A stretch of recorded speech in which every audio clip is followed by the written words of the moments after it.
Don Alberto González es un ingeniero químico y como lo decíamos es un empoderado de este Parque de las Mariposas, aquí en las laderas o en las lomas de Envigado. ¿Usted por qué llegó acá o es de acá? ¿Cómo llegó usted a esta región, a esta zona? Mira, a esta zona llegué yo hace 50 años, no había ni carretera. Y desde ese tiempo, la acción comunal, que éramos 11 personas, 11 familias, nos pusimos a hacer obras. O sea que la participación comunitaria en el desarrollo de este barrio es antigua.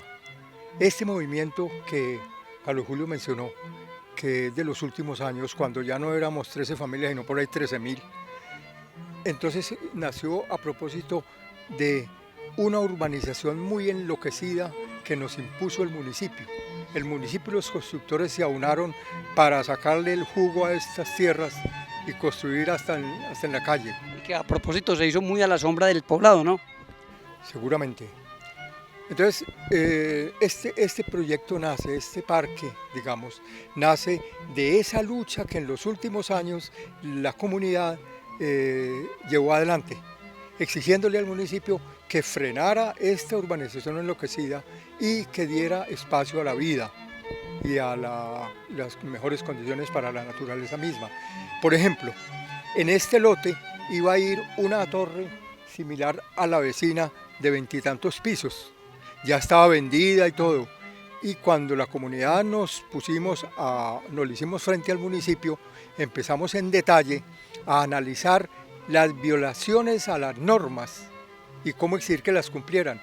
Al exigirle que cumplieran las normas sobre extensión del lote para una edificación, vimos que esto no lo cumplía.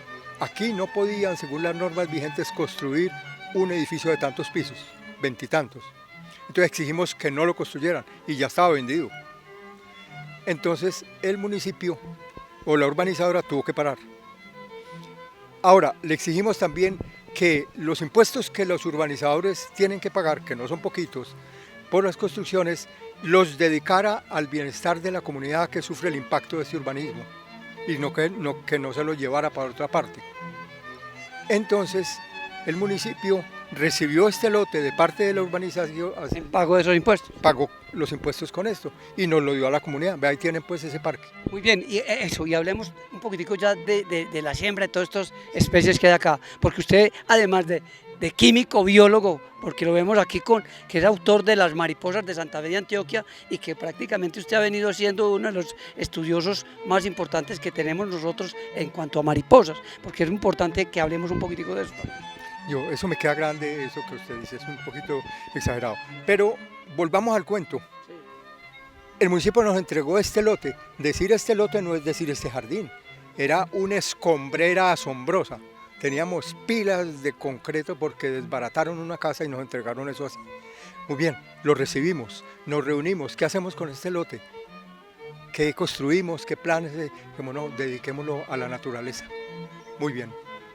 Pero no es abandonarlo a la naturaleza, sino hagamos de esto una reserva de mariposas, que son insectos polinizadores junto con las abejas, cuya desaparición es creciente y peligrosísima porque sin polinizadores no hay vegetal y sin vegetales se acaba la vida que conocemos y nos vamos nosotros detrás. Entonces dedicamos el parque, esa fue la idea, en medio de esa escombrera y ese charrascal que nos dejaron y nos dedicamos a eso. ¿Cómo hacer un jardín de mariposas, un parque de mariposas que sea una reserva, una protección?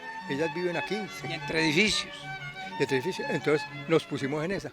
Si quieren les resumo, fundamentalmente la tarea es sembrar dos tipos de planta, hospederas y nutricias. Hospederas para que las mariposas pongan ahí sus huevos, las larvitas se alimenten de ellas, distintas plantas porque cada especie de mariposa necesita una planta, y nutricias para que las mariposas se alimenten de ella. Las mariposas, a diferencia de las orugas que comen hojas de distintas plantas, la mariposa es como de un estatus superior y en vez de comer hojas, liba néctar en el cáliz de la flor. Suena muy poético, pero así es. O en otras palabras, se alimenta de flores.